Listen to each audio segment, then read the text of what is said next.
I grew up in hell, and they dared to call it love.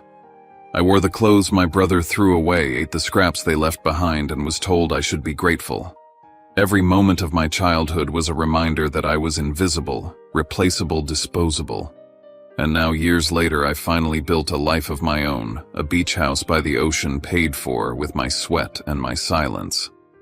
The first time my family came to see it, my mother didn't say she was proud. She looked around and whispered, "This would be perfect for your brother's family."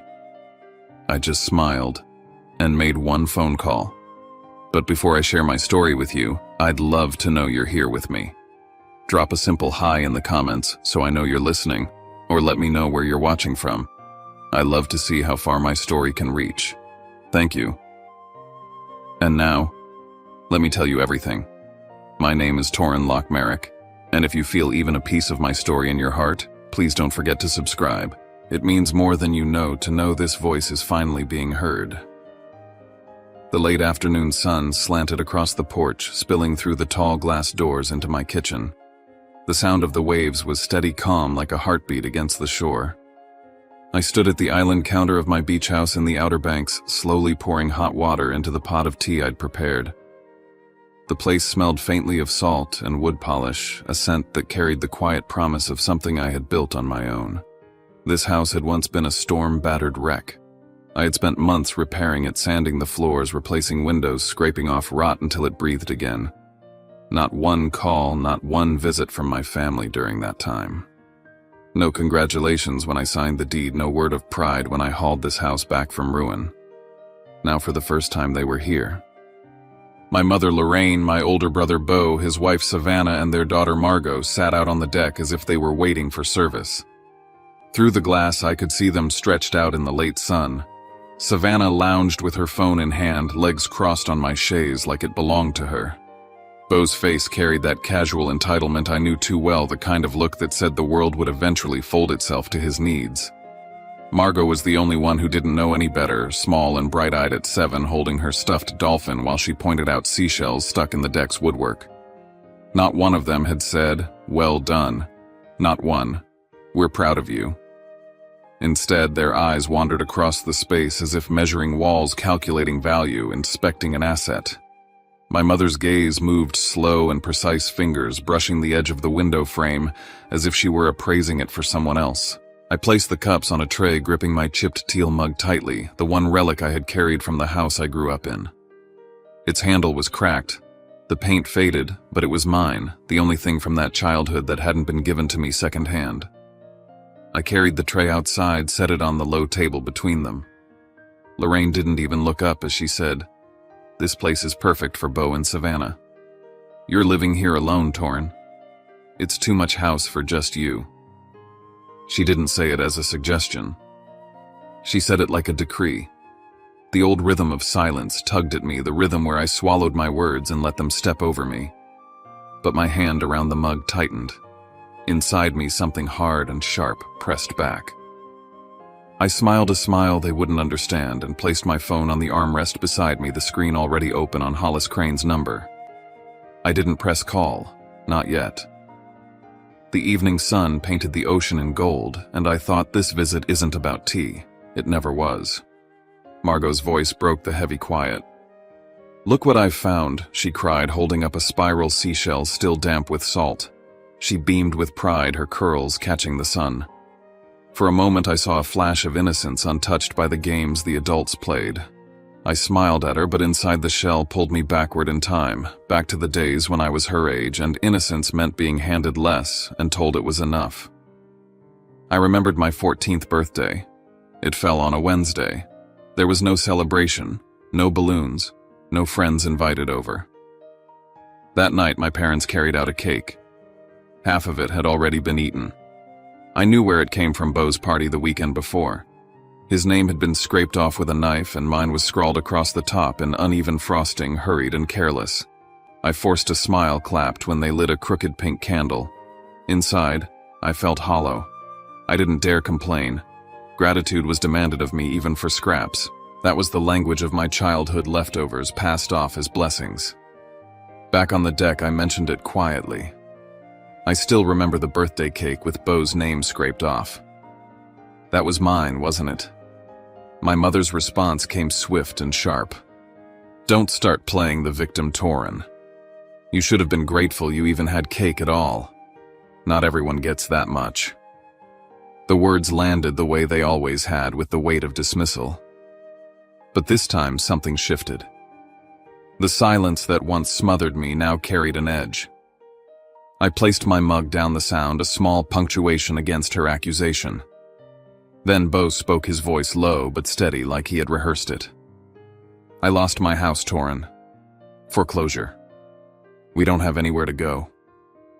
Savannah's eyes stayed on her phone, but I saw the way her jaw tightened, the way her thumb stopped scrolling for half a second. And then Lorraine added the piece that snapped everything into place. That's why we're here. This house is too much for you.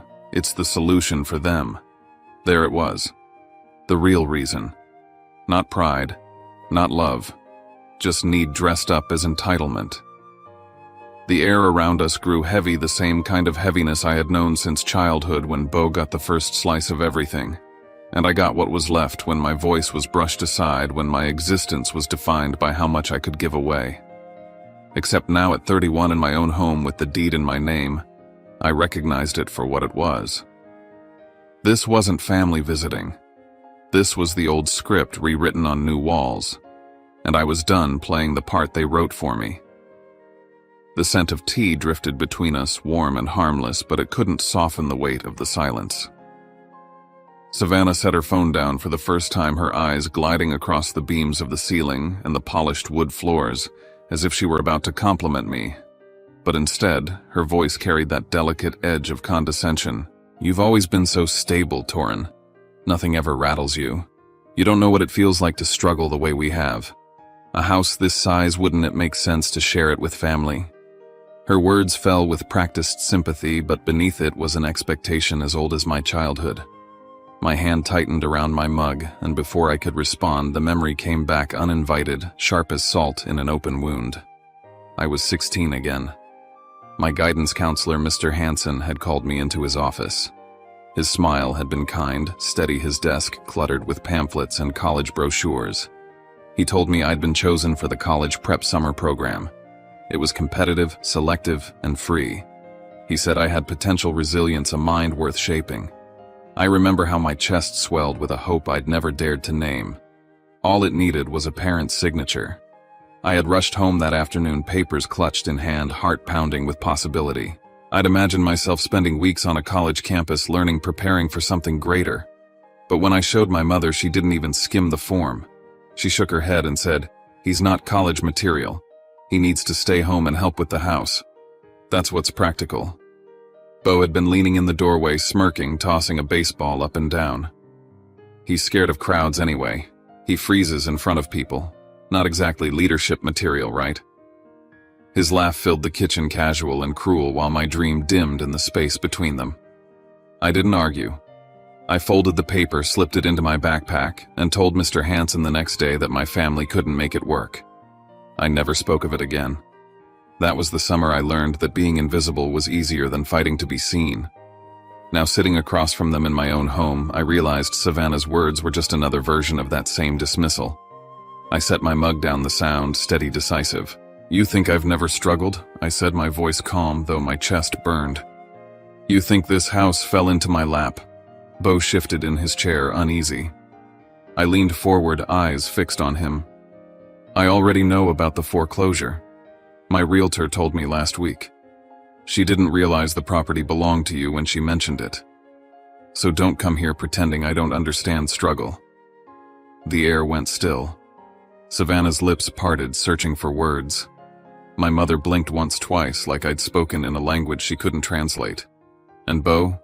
He stared at me as if seeing me for the first time, not the shadow that trailed behind him, but the man who now held the upper hand. The invisible sun had just reminded them he wasn't invisible anymore. The sun dipped low, streaking the horizon with orange and violet, casting long shadows across the porch. Inside, the air felt dense, thick with unspoken fury and disbelief. After my words, no one moved for a long moment. Then my mother's voice cut the silence, brittle and sharp. "You always make things difficult, Torin. This is family. Why do you insist on being selfish?" Bo leaned forward, his elbows on his knees. "We're only asking for a few months. You've got empty rooms everywhere. It's not like you need all this space." Savannah's voice chimed in softer but calculated. "You live here alone. Sharing wouldn't even make a difference to you. But to us, it would change everything." Their words landed like commands dressed up as pleas. Once I would have nodded, swallowed the resentment, convinced myself that silence was the safer path. But I wasn't that boy anymore. The years of hand-me-downs and leftover cakes, the crushed dreams and ignored efforts, they had hardened into something stronger. I stood slowly, letting the legs of the chair scrape against the wood floor. Their eyes followed me, confusion flickering. I gestured for them to stand. "Come with me." They exchanged wary glances but rose. I led them down the hallway, the soft lights casting shadows across the pale wood floors I had sanded myself. I stopped at the first door, opened it wide. The room was simple, a bed with plain linens, a chair, nothing more. "This is the guest room. You can stay here tonight. That's all." Their faces shifted, surprise mingled with disbelief. I moved to the next door, opened it just as deliberately. "And this is for you, Mother. Also temporary." I turned in the narrow hallway, facing them both. My voice was level, unshaken. "From this moment on, don't mistake your presence here for ownership. This isn't your house. It's not Bo's, it's not yours, Mother. This is mine." Lorraine's lips curved into a cold smile. She tilted her head, voice dripping with mock amusement. "Don't forget your father's estate was meant for the family. You really think this place is only yours?" Her words hit like a dagger, carefully chosen to reopen old doubts. But beneath her tone, I heard fear. She believed the lie she had repeated for years, that my life was theirs to dictate. She didn't know what I held in reserve. I inhaled, steadying myself. My father hadn't left everything tangled in the family trust. Years ago, he had handed me something privately, something I had never revealed. A separate agreement written and signed in his slanted hand. Proof that he had seen me even when no one else did. I didn't show it now. Not yet. Instead, I reached into my pocket, pulled out my phone. The screen lit up against the dim hallway light. My thumb hovered over a familiar number already pulled up in my contacts. I typed a short message. "Come to the house tonight. There's something we need to settle." Then I slid the phone back into my pocket, met their eyes, and smiled faintly. The rules have changed. The silence pressed in heavy as the last light of day faded behind the ocean. Inside me, the boy who once surrendered to scraps was gone. In his place stood a man who knew exactly where the lines were drawn and who was ready to defend them. The night had fallen heavy, the kind that made the ocean sound louder against the shore. Wind slipped through the cracks of the glass doors, rattling them lightly while the living room glowed with soft yellow light. We sat in a tense circle, the air between us brittle, ready to break with one wrong word. I poured the tea, the ritual steady, my hands controlled, though inside my chest there was a storm. "My house," I said evenly, setting a cup in front of each of them, "was bought by me, rebuilt by me. Not a cent from you, not a cent from Bo. Everything here came from my work." Bo let out a sharp laugh, leaning back in his chair like he'd been waiting for that opening. "Everyone knows Dad left the assets to Mom. You just lucked out. You're nothing but the kid who stumbled into a free ride." His words sliced through the quiet. My mother nodded in agreement, her lips pressed tight, her approval of Bo's version of the story ringing louder than anything she could have said. I set my cup down and rose. They followed me with their eyes as I crossed the room to the old cabinet by the wall. From the bottom drawer, I pulled out a thick, weathered envelope. Its edges were worn soft with time, the flap yellowed the paper, carrying years of silence. I returned to the table, placed it flat on the wood between us, and said quietly, "This is something you've never known." The weight of it dragged me backward to the night I first received it. I was 20 years old, working 3 jobs, signing papers for a dingy apartment on the far side of town. I'd just come home from a shift, exhausted, grease still on my hands from the diner. My father had been waiting in the kitchen, the light dim. He pressed this envelope into my hands without explanation, just his voice low and certain. "Keep this, son. Someday you'll understand." I had never opened it in front of anyone.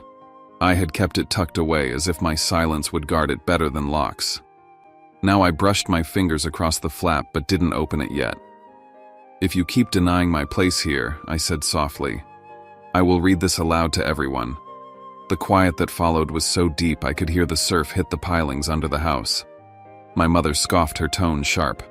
"That's just nonsense. Your father never did anything behind my back." She said it fast, too fast, her hands trembling just slightly in her lap. Savannah, usually so quick with her remarks, said nothing. Her eyes darted to the envelope, a flicker of doubt on her face. It was then that Margot padded into the room, clutching her stuffed dolphin. She climbed onto the edge of the sofa, her small eyes curious. "Uncle Torin, what's in that?" she asked, pointing at the envelope with the open honesty only a child carries. I smiled, reached out and smoothed her hair back. "Something that protects this house," I told her, keeping my voice calm, reassuring. Before anyone could respond, the doorbell rang. Its chime cut through the tension like a knife. I stood, walked to the door and pulled it open. A man stood there, professional and detached, holding a clipboard under one arm. "Good evening," he said. "I'm Mr. Keaton from the city. There's been a request to verify ownership records. May I come in?" I stepped aside, gesturing him in. His presence shifted the air at once. As he entered, I turned back to face my family. My gaze was steady, my voice even. So I said, letting the words settle into the heavy room, "Are you still sure this house isn't mine?" The wind pressed harder against the windows, the sound of the ocean growing restless outside. Inside, the light glowed golden, reflecting off the glass table where the envelope still lay. "Mr. Keaton," set his clipboard down with careful precision, flipping through a folder of documents. The tension in the room seemed to lean toward him, every breath drawn in anticipation. "According to the city records," he said, adjusting his glasses, "the sole legal owner of this property is Torin Locke Merrick. All taxes, deeds, and transfer filings list his name exclusively." Bo shot up from his chair so fast it scraped loudly against the wood floor. His voice broke the room. "That's impossible. My father promised me this place. He said it was supposed to be mine." I didn't flinch. I didn't raise my voice. I simply looked at him, then at the envelope on the table. Slowly, deliberately, I picked it up, broke the seal, and slid out the folded papers within. The paper crackled under my fingers, the sound almost ceremonial. I laid it down so they could all see. It was a separate agreement signed in my father's hand, bearing a notary's seal. Proof. My mother's hands shook as she leaned forward, her face pale. "Elliot would never have done anything behind me," she whispered, though her voice carried more fear than certainty. I opened the letter, tucked inside the handwriting, instantly familiar, angled. Precise, my father's voice on paper. I read aloud, "Torin, you carried the weight none of them noticed. This home is not a reward. It is a refuge. It belongs to you because you never asked for anything and gave everything. May it protect you when I cannot." The words hung in the air, and for once no one interrupted. The silence was thick, not with denial, but with the collapse of their certainty. Then the door opened again, and another figure stepped inside. Hollis Crane, my attorney, walked in with the calm authority that always accompanied her.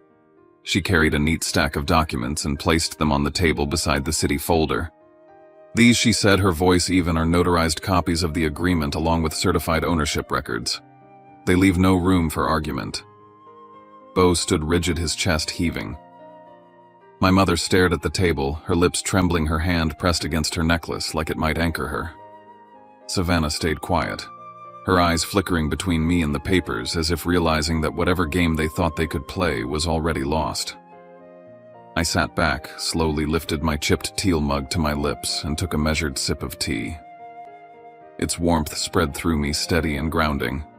For years, silence had been my shield, my way of surviving.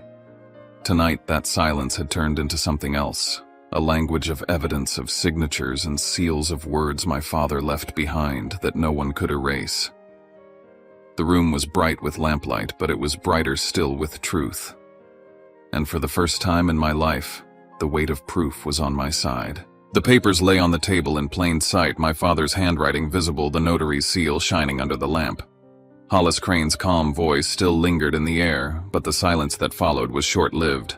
Bo let out a bitter laugh, low and sharp, and leaned forward, his jaw tight. "You always wanted to take what was mine. You think you're better than me now because you've got some paper with Dad's name on it." His voice rose with every word until he lunged forward, hand reaching across the table. He tried to grab the letter, the deed, anything he could tear apart. But in his clumsy anger, he caught the edge of an old frame sitting at the corner of the shelf. It toppled, glass shattering across the hardwood floor. The photo inside slid out face up in the shards. I recognized it instantly. I was 9 years old in that picture, swallowed by one of Bo's discarded sweaters, the sleeves too long, the wool scratching against my skin. My mother had snapped the photo, calling it resourceful. I had smiled faintly in it because back then, smiling was safer than letting them see me ache. The sight of it on the floor was like a blade reopening scars. For a second, the room blurred. I didn't yell. I didn't even raise my voice. I knelt, picked up the picture, carefully brushed the glass away, and slid the frame back together. Then from the wooden backing, I pulled out a small brass key. Its edges were worn smooth with time, heavy in my palm. I held it up, my voice steady. Dad gave me this key when I was 17. He told me, for later. Tonight I finally understand what he meant. The weight of the key in my hand was more than metal. It was history. It was trust. It was proof that I had been seen even when everyone else pretended I wasn't there. My mother's expression shifted.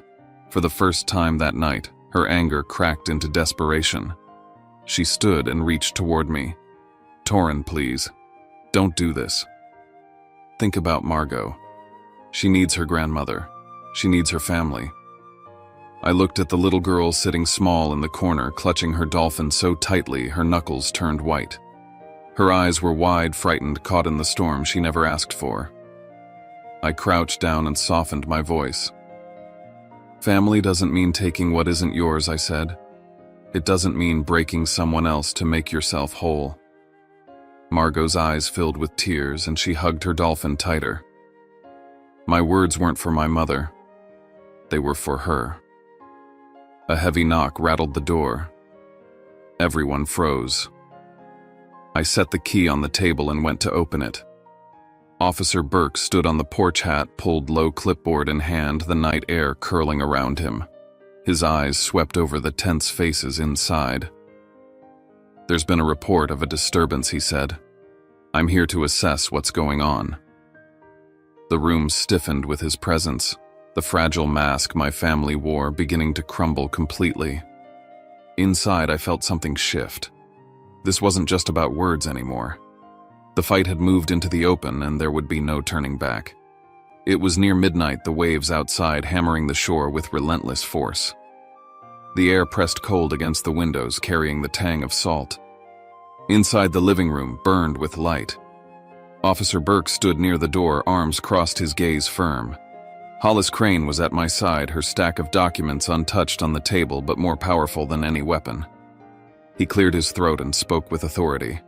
"All records confirm that this property belongs solely to Torin Locke Merrick. If there are any further disputes or disturbances tonight, I'll have no choice but to remove you." Bo's chest rose and fell like he was about to explode. He snarled, "I'm not walking out of here with nothing." He grabbed the nearest cup from the coffee table and hurled it to the floor. Glass shattered, shards scattering like stars across the hardwood. The sound cracked through the night like gunfire. Margot screamed and began to sob, burying her face in her dolphin. I moved quickly, but not in anger. I knelt beside her, pulled her into my arms, and whispered against her hair, "You're safe. Don't worry. This is your uncle's house. No one can take that away from you." She trembled against me, but slowly her sobs eased. Holding her there in front of everyone drew the line clear as daylight. This was my home, and I was the one who made it safe. My mother's face twisted, reaching for one last weapon. "If it weren't for me, you'd have never made it this far. I put a roof over your head, I fed you, I clothed you." Her voice cracked with the effort to hold power she no longer had. I stood still, holding Margot's hand. My voice was calm but sharp enough to cut. You fed me with scraps, clothed me with what Bo no longer wanted, and raised me in silence that told me I was nothing. I survived because I worked, because I fought, because I believed in something more than being your afterthought. This house is not proof of your care. It's proof that I built myself despite you." Her lips parted, but no words came. The silence that followed was heavier than any scream. Hollis reached into her folder, pulled out one final document, and slid it toward me. "Torin, this is a trespass notice. If you sign it, they lose all rights to enter this property. Permanently. It's your choice." I looked at my mother. I looked at Bo. Rage still etched into his face, his fists clenched at his sides. And then I said, steady as stone, "This isn't your house. It never was, and it never will be. Don't confuse presence with ownership. You have no claim here anymore." The words fell like iron. Outside, the wind howled against the porch, rattling the boards, the waves crashing like drums of war. Inside, I stood tall for the first time in my life, not shrinking, not silent, not bending under the weight of their demands. I didn't need to shout. My silence had hardened into steel, and that was enough to make them step back. For once, it wasn't me yielding. It was them. The night dragged deeper into itself, the kind of stillness that makes every sound sharper. The clock ticked faintly in the corner, the lamps cast their golden glow, and yet the air in the room felt colder than the ocean outside. Officer Burke shifted toward the door, and Hollis Crane stacked her papers neatly, both ready to leave. But I raised my hand. "Stay a moment longer," I said quietly. "There's still something left." I turned back to my mother and Bo, their faces set in hard lines, their eyes flashing with the same disdain I'd lived with my entire life. From under the table, I pulled out another envelope, thinner than the first, but no less heavy. I laid it flat before them. "This one is mine," I said. "Not from my father, not from the city. Mine." I slid the contents across the table, photos of me at 19 in the pale light of a gas station where I worked nights. My uniform was oil-stained, my face gaunt, eyes hollowed by exhaustion. Alongside them, the copies of receipts, rent checks, and loan payments that had built the foundation of my first apartment. Evidence that I had kept myself alive when no one else cared to notice. "You think I've lived off luck," I said, my voice steady. "At 12, you handed me a half-eaten cake and called it a birthday. At 16, you shut the door on my chance to go to college prep. At 19, you erased my name from the project I started so Bo could take the credit. You've built your version of family by scraping me down to nothing. And I carried it year after year quietly, as though silence made it less cruel." The words fell like blows. Each memory, each scar I placed on the table like evidence in a courtroom. Their shoulders shifted uncomfortably under the weight of it. "You call it love," I said finally, letting the words sink into the air. "But for me, it was hell. And I've been silent too long." My mother shot to her feet, her composure shattering. Her voice cracked through the house, sharp and raw. "If it weren't for me, you wouldn't even exist." I rose too, but slowly, calmly, and I met her eyes. "If it weren't for me learning how to survive on my own, I wouldn't have lived to see this night. You exist on my birth certificate. I exist because of my own hands." Her mouth trembled, but no sound came. It was Hollis who broke the silence, sliding a document across the table. "You have a choice, Torin. You can sign the trespass notice. From tonight forward, they won't have the right to step inside this house without your consent. Whether you choose that path is up to you." I glanced toward Margot, sitting small in the corner, her dolphin clutched tight against her chest, her eyes round with fear and confusion.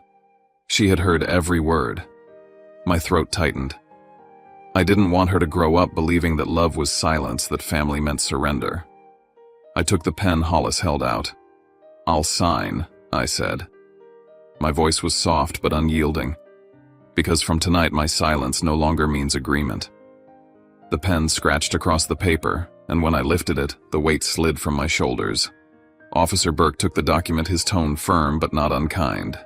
"It's valid now. If they return here without your permission, it's a violation of the law." The words closed the air like a door slamming shut, final and unbreakable. For the first time in years, I felt a wall rise between us, not the wall they had built to shut me out, but the wall I had chosen to protect myself. The sky blushed pink before the sun rose, and the tide pulled quietly at the sand. The house smelled faintly of salt and old wood. By morning it was just me and Margot. The noise was gone. No shuffling footsteps, no slammed doors, no sharp voices echoing down the hall. The quiet was not absence. It was presence of peace, of breath of belonging. I stepped onto the porch with my chipped teal mug in hand, steam long gone, but the porcelain still warm against my palm. I lifted it slowly, breathing in the briny air, and whispered to myself, "This quiet is finally mine." The sliding door creaked and Margot bounded out in her pajamas, her hair messy from sleep, clutching a sheet of purple paper. "Look, Uncle Torin," she said breathlessly, shoving it into my hands. On the page was her drawing the beach house in bright crayon strokes, yellow walls, and a blue roof, windows shaped like hearts. And next to the house, glued carefully, was the little brass key I had pulled from the broken frame the night before. Underneath, in her uneven letters, she had written, "Thank you, Uncle Torin. This is your house and mine too." The breath caught in my throat. The key had once symbolized escape, a way out of the house I never belonged in. Now it meant something else entirely, the right to choose who I let in, the power to decide what family would mean from here on. As I held the drawing, a shadow passed across the porch. It was Mr. Ingram, my neighbor, holding 2 cups of coffee. He handed me one with a small smile. "Heard the noise last night," he said quietly. "Word travels fast. Seems Beau's under investigation for fraud. And your mother's request for financial assistance just got flagged. Numbers didn't add up." I nodded once, not out of glee, but of release. That storm isn't mine to carry anymore. He patted my shoulder and left. I watched him go, then looked down at Margot, who had settled cross-legged on the porch beside me, coloring the ocean into her drawing. She was humming soft and distracted, as if last night had already begun to fade. Inside, I felt the truth settle with a clarity I had never known. She would grow up knowing that love was not measured in how much you could endure, but in how much you were valued. I walked back inside, pulled down the old frame from the shelf, and slid her drawing into it. The photo of me as a boy in Beau's sweater was gone now, replaced by a vision of something new. Hope scribbled in crayons, a house made of hearts, a key placed not as an exit but as a welcome. For the first time, the frame wasn't a weight of memory. It was a marker of a beginning. I stepped back onto the porch, sat with Margot, and looked out at the horizon where the sun had just lifted clear of the water. The waves crashed, steady, endless, but they no longer sounded like chaos. They sounded like rhythm. They sounded like choice. They called it love. I murmured the words, almost carried away by the breeze. But it was hell. And now I've chosen to write a new meaning for family. The ocean answered in its ceaseless roll, and I let the morning wrap itself around me. For the first time in my life, I was seen. When I look back at everything that unfolded, it still feels unreal. For years, silence was my survival. I thought keeping my head down, swallowing pain, and pretending scraps were enough was the only way to be loved. I told myself that family was supposed to hurt sometimes, that I was lucky to have a roof, even if it leaked, lucky to wear hand-me-downs, even if they didn't fit, lucky to eat what was left, even if it wasn't meant for me. But what I've learned is this silence only protected the ones who benefited from my absence. The night my family tried to take my home, I realized I wasn't a boy anymore, waiting for permission to belong. I had built something real, something no one could erase. And when I finally said no, when I finally chose myself, it wasn't anger that gave me strength. It was clarity. I didn't need to scream. I didn't need to beg. I only needed to stand steady and unshaken and remind them that I existed, that I had always existed. Family is not about obligation. It is not about how much of yourself you can sacrifice for someone else's comfort. Real family is respect, protection, choice. And sometimes family is the people we let in after the storm has passed, the ones who don't demand but who show up simply to stand with us. So if my story reached you, if you've ever felt invisible in the place that was supposed to protect, you know that you are not alone. You are not broken for wanting more. And you are not selfish for choosing peace over chaos. Before you leave, I'd love for you to leave a simple hi in the comments or tell me where you're from. Sometimes the smallest hello reminds me that my voice doesn't vanish into the void, that it's heard, that it matters. And if you felt even a fraction of your own life in mine, please subscribe to this channel. Your presence here tells me that stories like ours deserve space, deserve to be seen, deserve to be told without shame. Thank you for listening. Thank you for letting me put words to years of silence. The boy I once was never thought anyone would hear him. But today, because of you, he finally has.